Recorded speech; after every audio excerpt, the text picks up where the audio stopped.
What's up, y'all? This is your boy Eddie Jackson. Welcome back to the Drop That Podcast. This episode of Fight Talk is brought to you by Laidback TV, okay? Over 10,000 channels, movies on demand, every sports channel, all HBOs, multiple languages, on for your iPhone, your Androids, and your Fire Stick, so you can check them out on the Play Store and the Apple Store, okay? Check them out on laidbacktv.com to get all the information on why this network and this app is better for you, okay? And check them out on their Instagram and show them some love and official_Laidback TV. Now, let's get into some fucking fight talk, bitch. Whoa! Okay. Lot to digest. So much that went on. We got boxing. We got MMA. And we got announcements. Which one do you fucking want? You know what? Let's go with the one that literally shocked everybody, but didn't shock everybody. Jon Bones Jones retires. That's right. The current UFC heavyweight champion, well, not no longer, and the former UFC light heavyweight champion, two-division champion, former pound for pound fighter, retires, relinquishes the heavyweight championship, and is now Tom Aspinall is our current undisputed UFC heavyweight champion. Shout out to Tom. Congratulations. Are we shocked? I mean, I know a lot of shit's gonna come out. There's like rumblings about what happened with a hit and run accident back in February. The money, he turned it down. I mean, I've seen a lot of people's opinions. Some is similar to mine, some is not. I feel like it's personal. Rather, if it has to do with the hit and run or something personal regarding his family or whatever, or just him as a man, I feel like he will be retired, but I feel like he might surprise somebody and give us something else. You know what I mean? Because look at this. In the course of him challenging Sorogan for the vacant title and defending it against Stipe after making us wait a whole year because he got injured against Stipe and TKO and Stipe, but Stipe was already out the fucking door. He calls out, possibilities. Francis Ngannou, who's over there at PFL, so that can't happen. But also Alex Pereira, but that excitement went down as soon as Pereira lost the light heavyweight championship to Acolyte. So it's kind of difficult. It's kind of difficult to see him go in this fashion. I mean, I feel like if he was going to retire, he should have been in the cage, Madison Square Garden, New York raised, you know what I mean? It would have been a perfect ending for him. Just retire right there with a dominating performance and give up the belt and boom, you're done. I understand Jon, that as far as a compelling headline fight against Tom Aspinall is not appetizing. It is to the fans, hardcore fans, because Tom is interim champion and he's number one contender and so forth. He earned it. But we rush in this fight and it's like, okay, if Jon wins, then what? Then what? You know what I mean? He rides off in the sunset. We got a vacant title. We're back in the fucking scramble of a weird heavyweight division again. Then what is it? So let's say Tom wins. Now we got a rematch that we got to have, possibly. If Jon doesn't retire. And we got to wait for that one to be negotiated, because now if you knock out or beat Jon Jones, one of the greatest of all time, or if the greatest of all time, your stock goes up 100%. And how would it not? You know what I mean? Definitely that paycheck does get a little higher for Tom Aspinall. So, I mean, you got to look at it what it is. You know what I'm saying? If this is Jon's hurrah and goodbye, then thank you. Awesome fights. I watched so many fights for Jon Jones.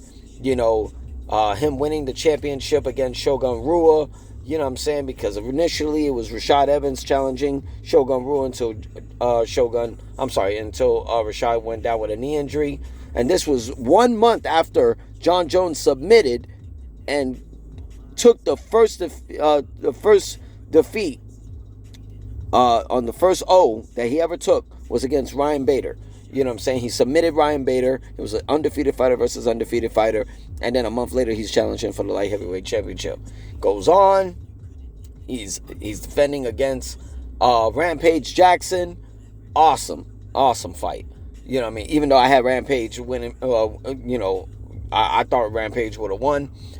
He submitted Leo Machida, Rashad Evans, Vitor Belfort. That first fight against Alexander Gustafsson, his rivalry with DC. Yo, he gave us great fights. We should show appreciation to the one and only John Bones Jones. So happy retirement to the GOAT. What else we got for you? We got more MMA. Oh, we got UFC 317. That's going down. Las Vegas is fight week. You know what I'm saying? It's international fight week, guys. It's got Pantoja taking on Kai France for the flyweight championship. Who I got? Damn, Pantoja is just on a bit of a tear, because if he defeats France, then that means he goes up to 135. You know what? I'm going to go underdog on this one. France, don't let me down, motherfucker. Bring the title. Make Izzy very proud of you, brother. That's your teammate. And then the main event, we got Ilya Topuria, who vacated the flyweight championship to move up to 155 and challenge. But he can't challenge Islam because Islam vacated the 155 belt. So we got Ilya fighting Charles Oliveira for a vacant lightweight championship. And Oliveira is also a former champion, former lightweight champion. Damn, this is going to be... Personally, I think if Oliveira goes rogue in the first round, coming forward, he gets knocked down every first, second round. You know, he did it with Chandler. He did it with Islam. He gets knocked down a lot. I don't think you want to get knocked down by a Ilya Topuria who doesn't have to cut weight to 145. Lot bigger now, lot stronger, a lot faster. I got Ilya Topuria by possibly TKO, new UFC lightweight champion. And I know they're doing the BMF title with Holloway, Poirier's final fight in Louisiana next month. I think that's UFC 318. BMF usually means number one contender. I am not interested. I think that should be saved for a next fight, because if Ilya was to get past Oliveira, we could sell Paddy Pimblett challenging Ilya Topuria. I would love to see that fucking fight. That will be fire. And if Max, happens to win, give him the winner. Max is dangerous at 155. Poirier, last hurrah, so kudos to him. So that's what I got. Y'all make sure y'all tune in UFC 317. It's going down, Las Vegas, Nevada, on the ESPN Plus network. Also on Layback TV. What else? We ain't done. We got boxing, baby. Boxing. So they kicked off a bunch of pressers for Canelo Alvarez taking on Terrence Crawford, which is going down September 13, and it's been announced in Vegas at Allegiant Stadium. Holy shit. Allegiant Stadium. Okay. This is a big fight. I've always stated how I'm comfortable with picking Crawford. I think this is an interesting fight for Canelo. It makes me worry that Crawford never... This is how I look at it on a positive level, right? This is great for Crawford because nobody knows how he moves, how strong he is, how dangerous he is at 168. He moved up 2 weight classes. He skipped 160 to go up to 168 against Canelo. So, what ways can you look at? He retired Sean Porter, TKO. He took the undisputed 147 championship away from Earl Spence, TKO. TKO, and look at it. Crawford said something in these pressers where when he fights somebody, they're never the same again. Canelo said the same thing too, but that's not true. They continue to fight. You know, are they what you call it, ever the same? Who knows? I mean, it depends on which fighter you're referring to when it comes down to Canelo's resume. Who did he fight that was never the same again? Amir Khan is definitely one of them. He knocked that motherfucker out to a different planet. Let me see. I mean, not for Cotto. Cotto was winning fights after, but I think Cotto was fighting like shit in that fight. Who else? Triple G. I still consider Triple G winning the first fight against Canelo. Not the second, definitely not the third, but definitely the first. I mean, Dimitri Bivol, he exposed Canelo. So I don't get that point for Canelo. Crawford, yes. Porter had to retire. You know what I'm saying? His daddy made sure he retired. Errol Spence, was he ever the same after being defeated by Crawford? That was 2 years ago. Spence still hasn't fought once. It's enough said. So I can see on the positives of Crawford. The negatives is that he never took a tune-up fight at 168, which I would have felt more comfortable going for him if he did. But apparently he's not. Everybody's behind this. It's going to go down not only at Allegiant Stadium on September 13th in Las Vegas, but it's going to be it's going to be on Netflix. Now here's the thing. I could respect what His Excellency Turki Al-Sheikh is doing. He's bringing us the fights that nobody's fucking been able to make. No promoter. You know what I mean? Like, we've been wanting Usyk versus Tyson Fury. We got it. Not only did we get it, we got the rematch. Okay? We had the rematch. We had Arthur versus Dimitri Bivol, undisputed championship. That's heavyweight and light heavyweight. We were given those two fights and rematches to both of those fights. Now what? And he's giving us Canelo versus Crawford. He's putting down the money for it. So, I get it. But, you know, when they keep... And we're going to segue into this. When they keep talking shit about Jake Paul set the tone and the bar for Netflix. Now, we can make a whole argument about, he fought an old Tyson, this and that. Look what he did for Tyson. Tyson's biggest purse was Jake Paul. That's ridiculous due to the simple fact Tyson's a fucking GOAT. He's a legend. Youngest heavyweight champion in boxing history. Okay? He beat Ali's record. You know what I mean? So, I don't get why they shit on him. Because not only was that Tyson's biggest purse, biggest venue. What stadium did you ever see Tyson in? You know what I'm saying? He's been in MGM Grand. The T-Mobile Arena is bigger than the MGM Grand Arena. The Sphere is bigger than the MGM Grand Arena. So we should be thanking Jake Paul for giving that opportunity to Mike because Mike deserved it for years. Put some fucking respect on Iron Mike, okay? So,